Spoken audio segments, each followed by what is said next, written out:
Hello students, start करते हैं electric field का lecture number 4 class 12th English medium के लिए। और थर्ड लेक्चर में हमने जो बेसिक प्रॉपर्टी ऑफ चार्ज है वो हमने पढ़ ली। अब उनमें से एक प्रॉपर्टी थी quantization of charge. Quantization of charge के ऊपर कुछ न्यूमेरिकल हम कर लेते हैं, क्योंकि न्यूमेरिकल सिर्फ इसी में होते हैं सबसे ज़्यादा। इस पर कुछ न्यूमेरिकल कर लेते हैं, फिर आज का लेक्चर थोड़ा शॉर्ट ही रहेगा, ठीक है, क्योंकि इसमें बेसिक न्यूमेरिकल करवाऊंगा और चार्ज और मास का कंपेयर करवाऊंगा। तो सबसे पहले मैं न्यूमेरिकल लिखा है, इसको पढ़ें एक बार। How many electrons are required to be extracted from a body to bring 1 coulomb charge on it. मतलब ये कह रहा है कि किसी भी बॉडी पर 1 कूलम चार्ज यानी कि 1 कूलम चार्ज लाने के लिए उससे कितने इलेक्ट्रॉन को रिमूव करना पड़ेगा, कितने इलेक्ट्रॉन को उसमें से निकालना पड़ेगा, ये निकालना है। तो देखो क्वेश्चन में दिया क्या है, क्वेश्चन में दिया है given that Q equal to 1 coulomb. Charge कितना दिया है? 1 कूलम। भाई चार्ज देखो कितना दे दिया, 1 कूलम के कहाँ दिया है, ये रहा ना 1 कूलम चार्ज। उस बॉडी पर कितना चार्ज लेके आना हमको? 1 कूलम। 1 कूलम दे दिया। अब पूछ क्या रहा है, क्या फाइंड करना है हमको? नंबर ऑफ इलेक्ट्रॉन, कितने इलेक्ट्रॉन रिमूव करने पड़ेंगे, ठीक है, नंबर ऑफ इलेक्ट्रॉन निकलवा रहा है। तो सिंस फॉर्मूला पढ़ा है Q इक्वल टू NE, यहाँ से नंबर ऑफ इलेक्ट्रॉन इजीली हम निकाल सकते हैं। तो यहाँ से नंबर ऑफ इलेक्ट्रॉन का फॉर्मूला क्या बन जाएगा? N equal to Q upon में E, N equal to Q upon में E, यानी कि Q 1 अपॉन में E, और E की वैल्यू कितनी होती है? 1 अपॉन में 1.6। ये क्या है? E क्या है? चार्ज ऑफ इलेक्ट्रॉन, जिसको फंडामेंटल चार्ज भी बोलते हैं। 1.6 इंटू 10 की पावर माइनस 19। इसको हम कैलकुलेट करेंगे और आंसर निकालेंगे। आंसर कितना आएगा? देखो 6.25। इसको मैं सॉल्व करके बता रहा हूँ। इंटू 6.25 इंटू 10 की power 18 electrons. Number of electron इतने आ जाएंगे। इतने इलेक्ट्रॉन्स हमको रिमूव करने पड़ेंगे उसमें से, तब जाके उस पर कितना चार्ज आएगा? 1 कूलम। तो देख लो क्वेश्चन कैसे सॉल्व किया एक बार, ये इसका आंसर है, ठीक है। अब हम चलते हैं नेक्स्ट क्वेश्चन पर। अगला क्वेश्चन देखो। तो इस टाइप का कोई भी क्वेश्चन अगर तुमको मिलता है कि किसी भी बॉडी में से कितने इलेक्ट्रॉन, अच्छा एक चीज़ और, यहाँ पर जो ये चार्ज आया है ना, कितना, सॉरी चार्ज कितना दिया है? 1 कूलम। तो क्वेश्चन के अंदर ये जो चार्ज है ना, जो चार्ज दिया है ये पॉजिटिव चार्ज है। कैसा चार्ज है? Positive charge. और जब किसी बॉडी पर पॉजिटिव चार्ज कब आता है? जब उसमें से इलेक्ट्रॉन बाहर निकलते हैं, रिमूव होते हैं, तब जाके पॉजिटिव चार्ज आता है। अगर इस बॉडी पर चार्ज दे देता, पॉजिटिव की जगह नेगेटिव चार्ज दे देता, नेगेटिव चार्ज देने पर क्या होता? इलेक्ट्रॉन इस बॉडी से बाहर निकलते या बाहर से कहीं इस बॉडी के ऊपर आते? तो इसका जवाब था बाहर से बॉडी के ऊपर आते। तो क्वेश्चन की लैंग्वेज थोड़ी सी बदल जाती कि किसी भी, यहाँ पे तो क्या है, किसी भी बॉडी पर 1 कूलम चार्ज लाने के लिए उसमें से कितने इलेक्ट्रॉन निकालने पड़ेंगे। लेकिन तब इसकी लैंग्वेज बदल जाती, किसी भी बॉडी पर 1 कूलम चार्ज लाने के लिए उसको कितने इलेक्ट्रॉन्स देने पड़ेंगे, फिर उसकी लैंग्वेज ऐसे हो जाती। तो यहाँ पर पॉजिटिव चार्ज है, मतलब इलेक्ट्रॉन उसमें से रिमूव हुए हैं, और अगर नेगेटिव चार्ज उस बॉडी पे आता तो उसको इलेक्ट्रॉन मिलते ना कि रिमूव होते। तो ये फर्स्ट टाइप का क्वेश्चन था, यहाँ पे ये ध्यान रखना है। सेकंड क्वेश्चन पे चलते हैं। देखो, how much to charge a body to increase its mass 9.1 nanogram. इस क्वेश्चन को एक बार पढ़ो तो तुमको ये समझ में आएगा। सबसे पहले तो ये देखो, क्या किसी भी बॉडी को चार्ज करने पर उसका मास इंक्रीज होता है? सोच के बताओ, क्या किसी बॉडी को चार्ज करने पर उसका मास इंक्रीज होता है या डिक्रीज होता है? इसका उल्टा भी सोच के देख सकते हो। तो किसी भी बॉडी को जब चार्ज करते हैं ना, तो उसका मास इंक्रीज भी हो सकता है और डिक्रीज भी हो सकता है। कैसे पता चला? जैसे देखो, जैसे मान के चलो ये कोई बॉडी है A, ये B है, ये A बॉडी है, ये बॉडी है B। अगर मैं मान के चलो इधर से कुछ इलेक्ट्रॉन्स को इस पर ट्रांसफ़र कर देता हूँ, ठीक है, तो इधर से इलेक्ट्रॉन इधर गए हैं।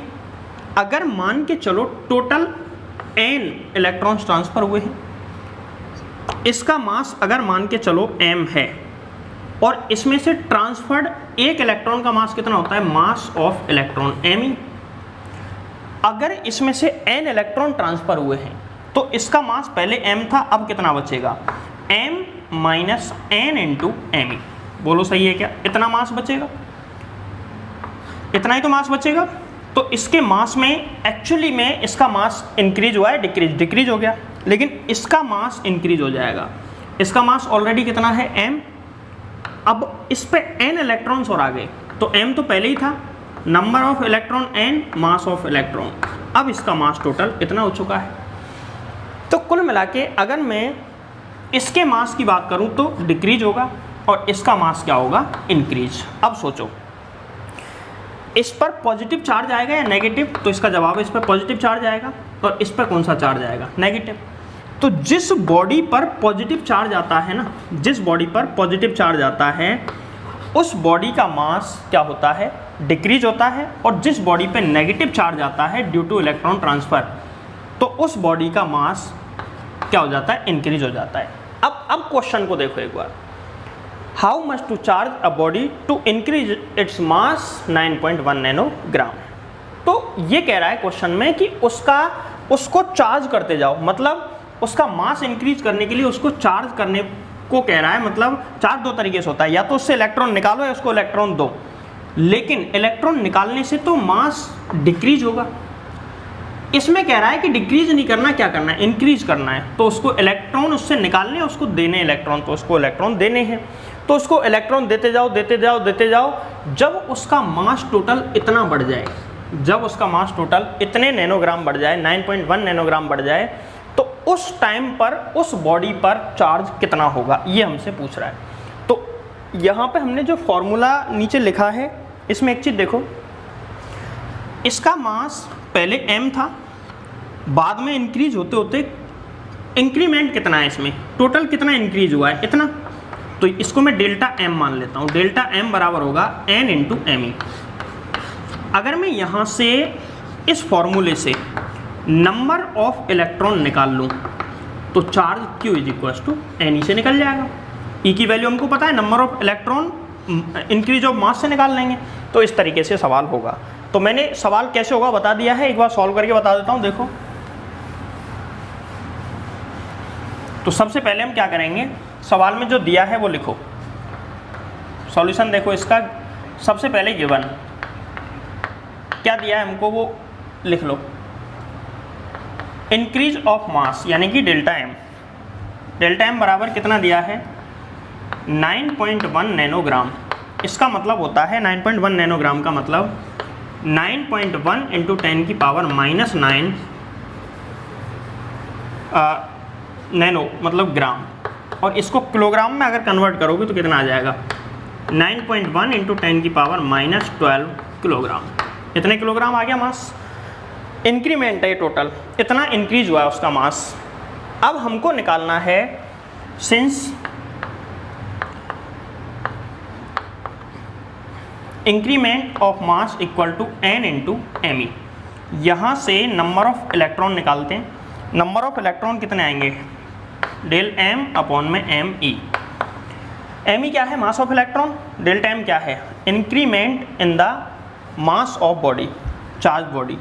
तो डेल्टा m की वैल्यू कितनी, 9.1 इंटू 10 की पावर माइनस 12 किलोग्राम, अपॉन में मास ऑफ इलेक्ट्रॉन। इलेक्ट्रॉन का किलोग्राम में मास कितना होता है, 9.1 इंटू 10 की पावर माइनस 31 किलोग्राम। किलोग्राम से किलोग्राम कैंसिल आउट, तो नंबर ऑफ इलेक्ट्रॉन कितने आ गए, 9.1 से 9.1 कैंसिल आउट हो जाएगा। क्या बचा, 10 की पावर माइनस 12 तो यहाँ है और माइनस 31 यहाँ है, तो ऊपर जाके कितना बचेगा, ये 10 की पावर माइनस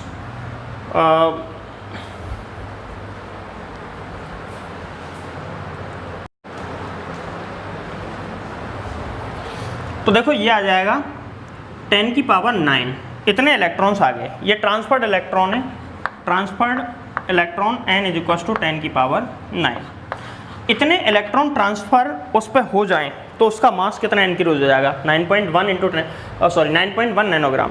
अब वो कह रहा है कि इस पर इतने इलेक्ट्रॉन तो आ गए, लेकिन अब इसका चार्ज कितना हो गया। ऑलरेडी पहले तो इसका चार्ज 0 था, बट इस पर इलेक्ट्रॉन आते गए आते गए आते गए आते गए, तो इसका चार्ज बढ़ता बढ़ता बढ़ता कितना हो गया जब इतने इलेक्ट्रॉन इस पर आ चुके हैं। तो चार्ज निकालने का फॉर्मूला होता है Q = N, ठीक है।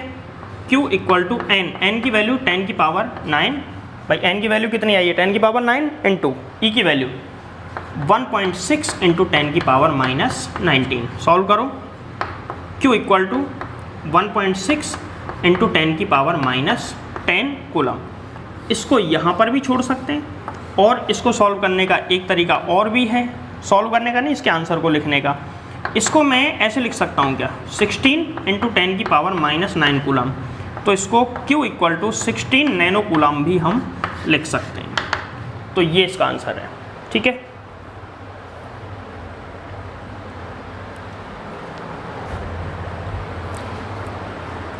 देखो नेक्स्ट क्वेश्चन पढ़ो। इस टाइप के क्वेश्चन इसमें से सबसे ज़्यादा पूछे जाते हैं 12th क्लास में। Can a body have 3.2 into 10 की पावर 19 कूलम चार्ज। मतलब ये है, क्या किसी भी बॉडी पर 3.2 इंटू 10 की पावर -19 कूलम चार्ज हो सकता है। ये पॉसिबिलिटी है या नहीं, बस ये जवाब देना है हमको। और जवाब कैसे देना है उसको सुनो, पूरी प्रोसीजर क्या है इसका। भाई किसी भी बॉडी पर कितना चार्ज हो सकता है या नहीं हो सकता, ये हमें कैसे पता चलेगा, इसका पता लगाने के लिए हम एक बात जानते हैं। हमने एक टॉपिक पढ़ा है क्वांटाइजेशन ऑफ चार्ज, और उसमें हमने ये पढ़ा क्वांटाइजेशन ऑफ चार्ज का मतलब सीधा सा ये है कि किसी भी बॉडी पर जो टोटल चार्ज होता है ना, वो इंटीजर मल्टीपल होता है ऑफ फंडामेंटल चार्ज।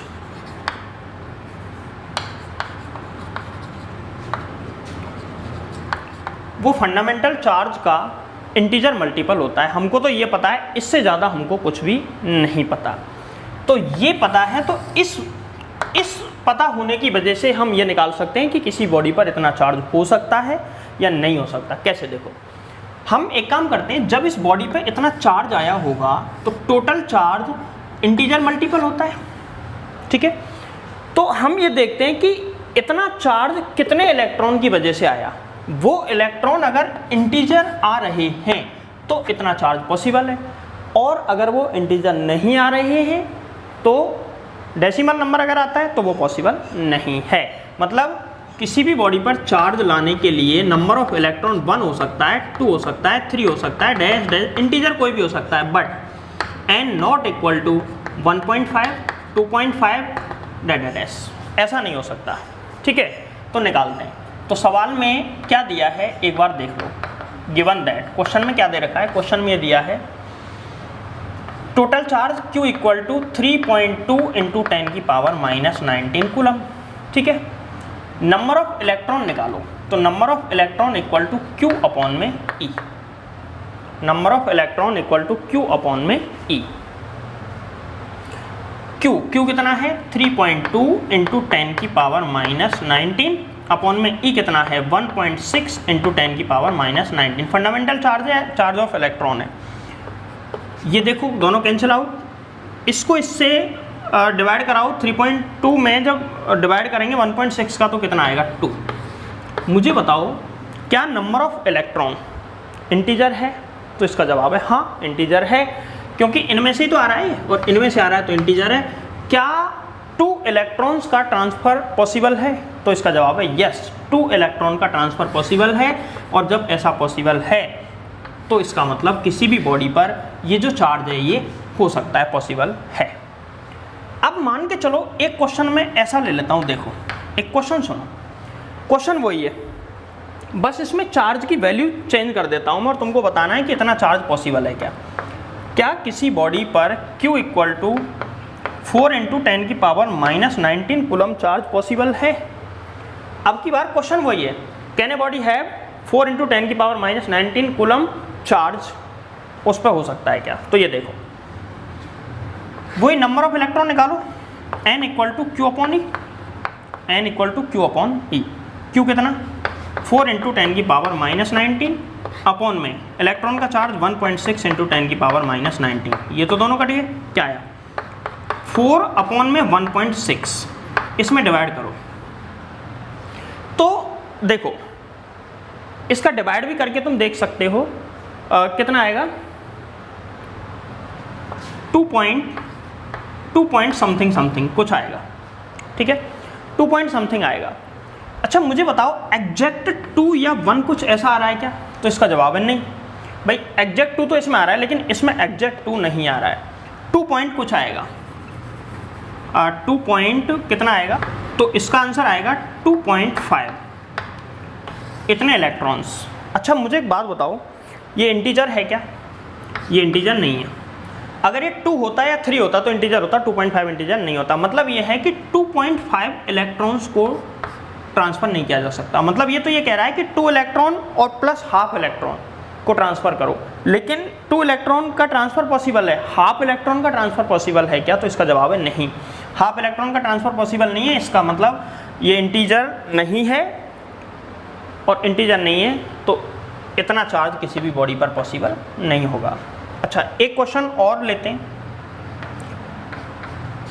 किसी बॉडी पे इतना चार्ज हो सकता है कि देखो मैं एक नंबर दे रहा हूँ 1.6 कूलम चार्ज। क्या किसी भी बॉडी पर 1.6 कूलम चार्ज हो सकता है?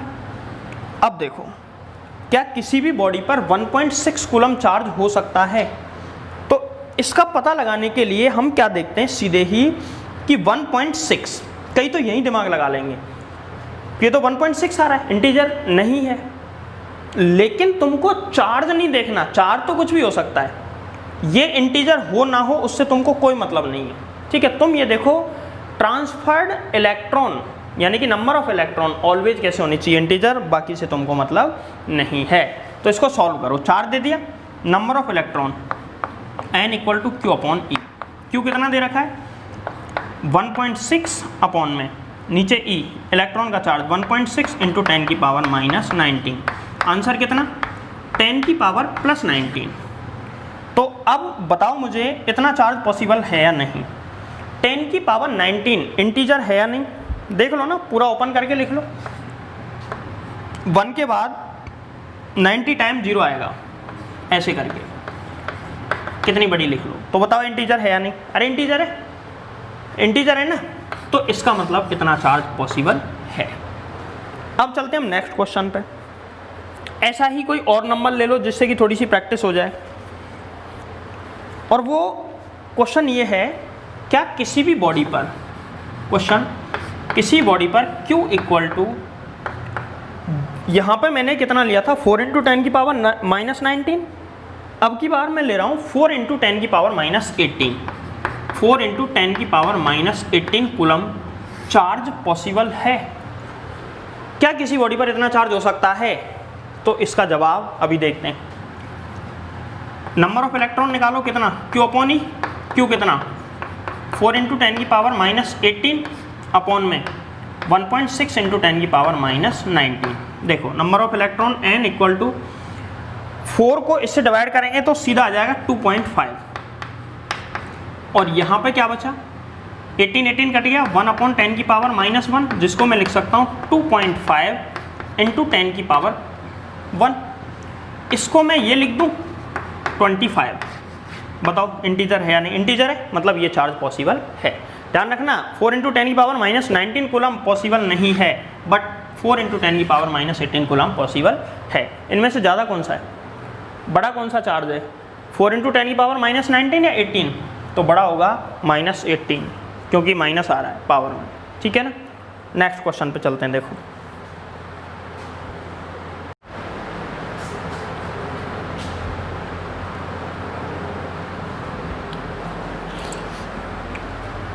देखो नेक्स्ट क्वेश्चन लेते हैं वैसा ही कि क्या किसी बॉडी पर इतना चार्ज हो सकता है, पॉसिबल है क्या चार्ज? देखते हैं। तो वही नंबर ऑफ इलेक्ट्रॉन निकालो, number of electron Q upon E. Q कितना है 0.1 इंटू 10 की पावर माइनस 4 अपॉन में चार्ज ऑफ इलेक्ट्रॉन या फंडामेंटल चार्ज 1.6 इंटू 10 की पावर माइनस 19। देखो 0.1 0.6 पॉइंट से पॉइंट रिमूव हो गया, तो 1/16 इंटू यहाँ पर 10 की पावर -15 प्लस 15 आएगा। ठीक है, इतना आया। अब मैं इसको डिवाइड कर रहा हूँ, डिवाइड करने पे देखो 1 में इससे डिवाइड करेंगे तो ये आएगा 0.625 0.0625 इंटू 10 की पावर 15 नंबर ऑफ इलेक्ट्रॉन इतने आए टोटल। तो अब मुझे एक बात बताओ, क्या किसी भी बॉडी पर इतने इलेक्ट्रॉन्स का ट्रांसफर पॉसिबल है? देखो मतलब 0.0625 इतने इलेक्ट्रॉन का ट्रांसफर पॉसिबल है। तो कई सोच रहे होंगे कि ये इंटीजर नहीं है, तो मैं तुमको बता दूं ये इंटीजर ही है और बहुत बड़ा इंटीजर है। देखो कैसे, क्या मैं इसको ऐसे लिख सकता हूं 625 इंटू 10 की पावर 4 रिमूव कर दो यहाँ से, 4 माइनस करेंगे तो 11, इतना लिख सकता हूँ। क्या मैं इसको ऐसे लिख सकता हूँ 625 इसके बाद में कितने टाइम 0 11 टाइम, ऐसे करके 11 टाइम 0 आएगा। तो बताओ इंटीजर है या नहीं? इंटीजर है, बिल्कुल इंटीजर है। अच्छा, अब मैं तुमको क्वेश्चन नहीं दे रहा हूँ, कुछ टाइप बता रहा हूँ। जैसे नंबर ऑफ इलेक्ट्रॉन मान के चलो, किसी भी क्वेश्चन में तुमको नंबर ऑफ ट्रांसफर्ड इलेक्ट्रॉन आ जाते हैं 0, जैसे ये इसी का ऐसा ही एग्जांपल ले लो 6.25 इंटू 10 की पावर -2 इतने इलेक्ट्रॉन का ट्रांसफ़र पॉसिबल है क्या? बताओ। तो इसका जवाब है इसका ट्रांसफ़र पॉसिबल नहीं है। क्यों नहीं है? क्योंकि ये इंटीजर नहीं है। अच्छा, इतना पॉसिबल है क्या?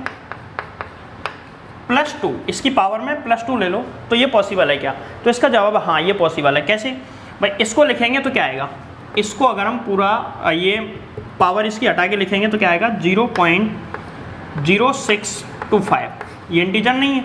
बट इसमें जब हम पावर रिमूव करेंगे तो क्या आएगा 625, बोलो इंटीजर है क्या? ये इंटीजर है।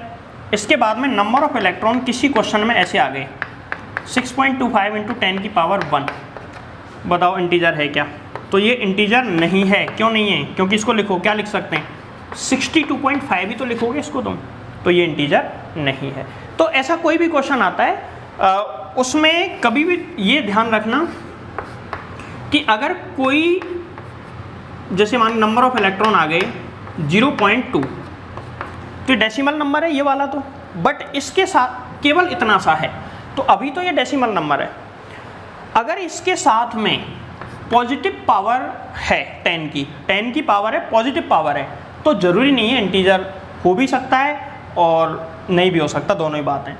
बट अगर ये ऐसे है तो ये इंटीजर नहीं है। यहाँ पे जैसे 10 की पावर अगर 1 भी दे दिया तो इंटीजर हो जाएगा, 10 की पावर 2 दे दिया, 3 4 5 कितना ही बढ़ा ले फिर तो इंटीजर ही होगा। लेकिन ये डायरेक्ट दे दिया तो इंटीजर नहीं है। अब एक चीज़ याद रखें, 0.2 दे दिया और इसकी पावर में ऑलरेडी ये पॉइंट में, और इसकी पावर में नेगेटिव पावर और दे दी, तो फिर ये कभी भी इंटीजर नहीं होगा, क्योंकि इसकी वैल्यू n = 0.02 आएगी, जो कि इंटीजर नहीं है। अब एक क्वेश्चन ऐसे भी हो सकता है, जैसे 100 दे दिया तुमको इंटू 10 की पावर -3 कर दिया, तो बताओ इंटीजर है क्या? तो ये भी इंटीजर नहीं है। कैसे नहीं है? देखो, इसको मैं क्या लिख सकता हूँ 100, 10 की पावर 3 को इसके नीचे लाओ 1000, 0 से 0 कट गई, क्या आया 0.1, तो बताओ इंटीजर है क्या? नहीं है।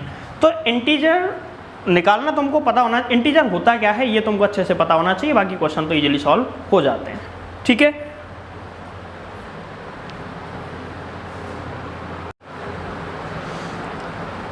देखो एक छोटा सा टॉपिक पढ़ लेते हैं, इसमें हम न्यूमेरिकल हमने सॉल्व कर लिए हैं। चार्ज वर्सेस मास, इन दोनों का कंपेयर कर लेते हैं इन दोनों को। देखो चार्ज और मास में कंपेयर, ये दोनों की दोनों फिजिकल क्वांटिटीज़ हैं। चार्ज भी फिजिकल क्वांटिटी है और मास भी फिजिकल क्वांटिटी है। तो इसमें जो मेन डिफरेंस है ना वो मैं तुमको बताऊंगा, बाकी डिफरेंस और भी हो सकते हैं, बट मेन जो डिफरेंस है अकॉर्डिंग टू चार्ज, क्योंकि हम चार्ज पढ़ रहे हैं तो चार्ज के अकॉर्डिंग जो डिफरेंस दोनों में है वो मैं तुमको बता रहा हूँ। तो देखो सबसे पहले चार्ज हैज 2 टाइप्स। चार्ज कितने टाइप का होता है? 2 टाइप का। और टू टाइप्स कौन कौन से हैं इसके, एक तो है पॉजिटिव चार्ज और दूसरा है negative charge, positive charge and negative charge. अब आते हैं मास। मास का कोई टाइप नहीं होता है, मास ऑलवेज पॉजिटिव होता है। मास ऑलवेज कैसा होता है, पॉजिटिव। भाई किसी भी बॉडी का मास -2 किलोग्राम हो सकता है क्या, नहीं हो सकता। हाँ, किसी भी बॉडी का मास 2 किलोग्राम हो सकता है, जो कि कैसा है, पॉजिटिव। ठीक है, तो ये पहला डिफरेंस है कि चार्ज 2 टाइप्स का होता है, जबकि मास केवल पॉजिटिव होता है, जबकि चार्ज पॉजिटिव और नेगेटिव 2 टाइप का होता है। इसके बाद में सेकंड पॉइंट इनका कंपेयर करते हैं। सेकंड पॉइंट है, देखो चार्ज का कंजर्वेशन ऑफ चार्ज हमने पढ़ा है, मास के लिए कंजर्वेशन ऑफ मास हम कहीं पे भी नहीं पढ़ते हैं। तो ये तो कंजर्व फिजिकल क्वांटिटी है, जबकि मास कंजर्व फिजिकल क्वांटिटी नहीं है। तो देखो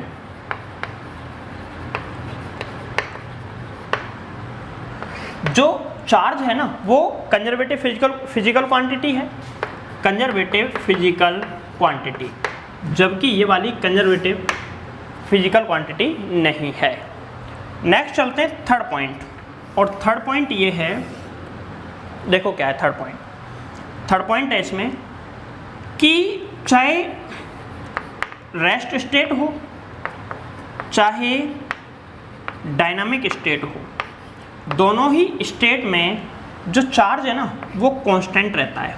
चार्ज कैसा रहता है, कांस्टेंट। जबकि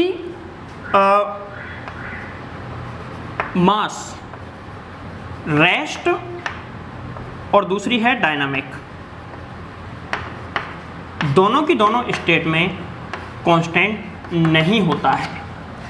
तो जो चार्ज है ना वो तो रेस्ट और डायनामिक दोनों स्टेट में कैसा रहता है, कांस्टेंट, जबकि मास कांस्टेंट नहीं होता है। तो फिर कांस्टेंट नहीं होता तो क्या होता है, ये इंक्रीज हो जाता है। जैसे जैसे वो डायनामिक स्टेट में आता है उसकी वेलोसिटी बढ़ती है, इंक्रीज होता है। उसका फॉर्मूला क्या है, m = m0 अपॉन में √1 - v² अपॉन में c²। इस फॉर्मूले से हम उसको निकाल सकते हैं, जैसे कि हमने पढ़ा है। अच्छा, एक चीज़ और सुनो, चार्ज कंजर्वेटिव फिजिकल क्वांटिटी है, जबकि मास कंजर्वेटिव फिजिकल क्वांटिटी नहीं है। क्यों?